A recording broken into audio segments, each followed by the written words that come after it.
Buenas tardes, ¿cómo están? Vamos a hacer nuestro repaso de las reformas borbónicas, ¿ok?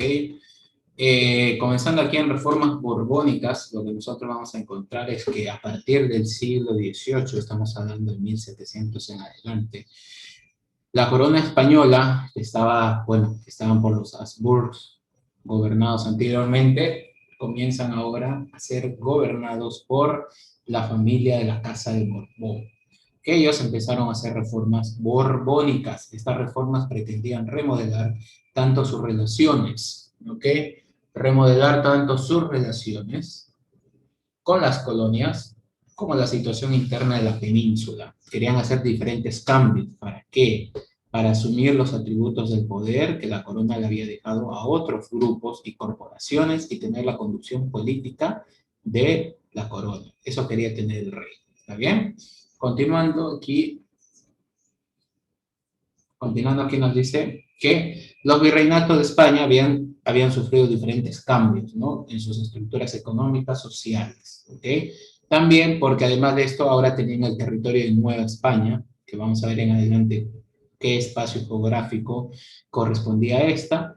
Entonces los Borbones deciden, la Casa Borbón, enviar a Alejandro von Humboldt a hacer una inspección a México, a la zona de México que era denominado como Nueva España, en la que él descubre que, bueno, que hay un contraste abismal entre los ricos que podían ser una clase social y los pobres que podían ser los otros, especialmente todos los descendientes de los aztecas, y que estos grandes terratenientes mexicanos, pues, tenían demasiada riqueza, ¿no?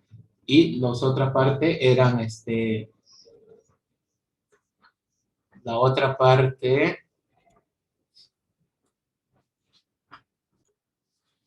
Bueno, entró el profesor Pablo Mármol, me interrumpió un poquito, pero miren, encuentran ese contraste que hay, ¿no? Entre ambas culturas.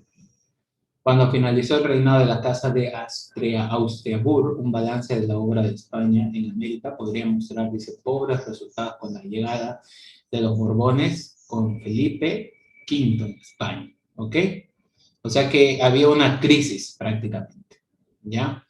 Y lo que querían hacer ahora es tener esta unión jurídico-política, creando una moneda y un territorio aduanero único, porque hasta ese entonces España no tenía un control sofisticado de sus puertos, en especial del puerto de Cádiz.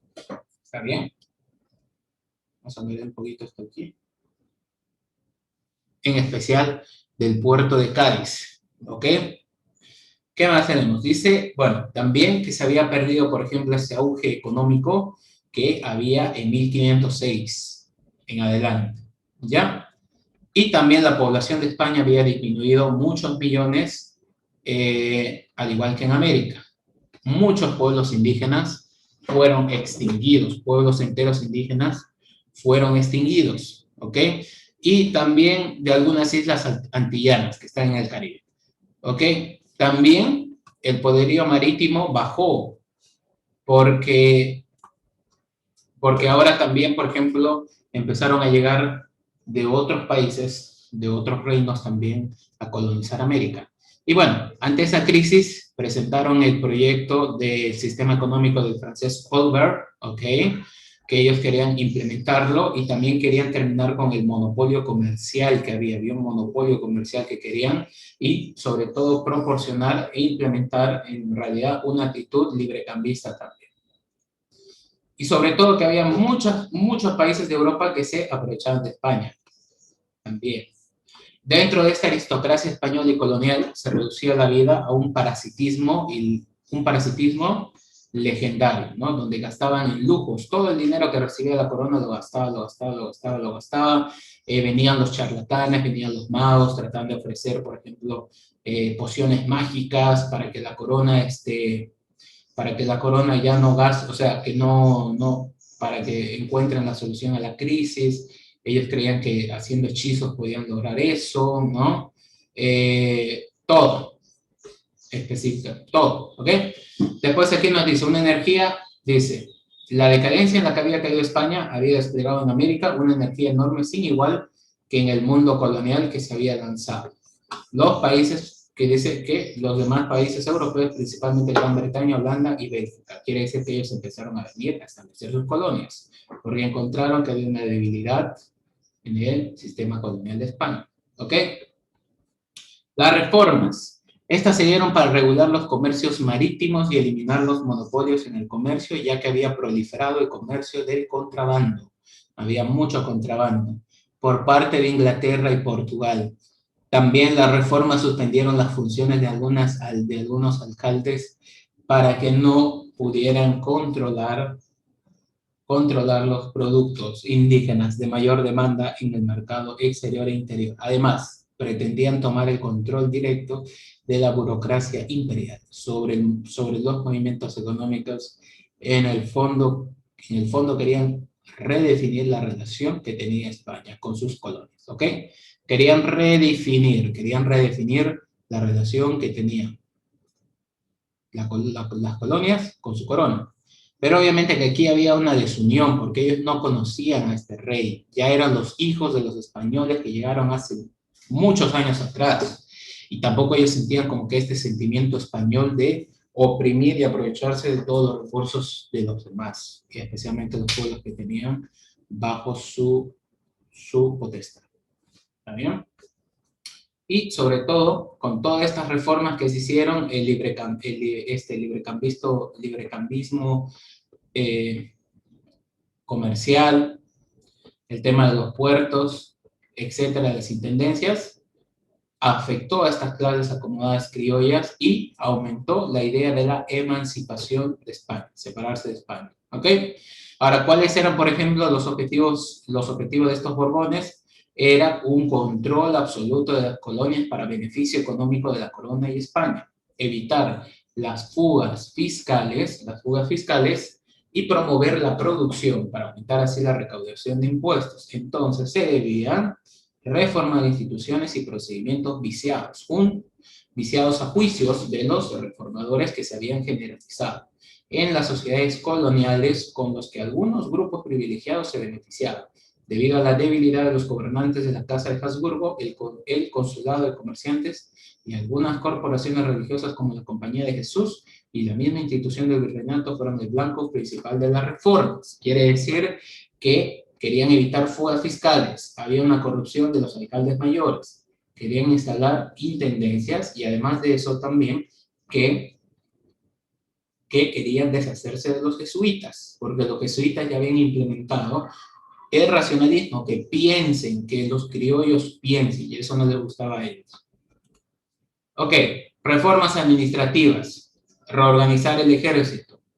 Eso es lo que se intentó reorganizar. Se hizo una visita general a las oficinas virreinales en 1765, la inspección militar en 1769, y José Gálvez, que fue el que fue designado para visitar y tenía una autorización del rey, al ver que, bueno, todo era corrupción, todo estaba mal, sacó a estos alcaldes mayores y sin esperar la orden del rey, él establece lo que es las intendencias, ¿ok? Como aquí nos menciona, establece intendencias, en las cuales eso fue en 1770, y él establece las intendencias donde él pone a sus familiares, ¿ya? Y en 1770 se expide la Real Cédula ordenando que se destierren los diferentes idiomas, que ya no se hable ningún otro idioma que no sea el español en México, en lo que era la Nueva España, ¿ok? Tenía que hablarse sí o sí el español. Ahora, este es el territorio de la Nueva España, todo este territorio. Estados Unidos, México, Cuba incluso y la Florida. Reforma militar. Que lo que querían, por ejemplo, hacer era reconstruir nuevamente el ejército. ¿Ok? Y la corona envía a Juan de Villalba con tropas peninsulares a surgir los conflictos del virrey Marqués de Cruillas. Y con eso cambia a otro virrey que sería Carlos Francisco de Croix. Después de que se supo de las enormes riquezas y la gran potencialidad de las nuevas tierras, hubo un interés de otras potencias por obtener posesiones. O sea, ver que había riquezas y que había una debilidad en la corona española, vinieron los holandeses, los portugueses, ¿no? Vinieron los británicos, vinieron de Suecia, de Dinamarca, de Holanda, de Francia, y ellos se beneficiaban de la piratería, apoyaban la piratería y el contrabando, ¿ok? Obteniendo con esto enormes beneficios. La corona obviamente que era vulnerable, ¿no? Todos los ataques de otras potencias colonizadoras y las milicias que cuidaban las costas no podían proporcionar protección sobre tierra firme, solo cuidaban el mar y ni siquiera lo cuidaban bien también. ¿Está bien? Entonces, ¿qué pasó? Esta reforma militar comprendía la construcción y reparación de fortificaciones, crear fuertes. ¿Qué más? La formación de un ejército conformado por dos elementos desiguales, el ejército regular, que eran pagados, y las milicias, que eran vecinos, gente que vivía en el lugar, que fueron obligados a ser soldados. ¿Ok?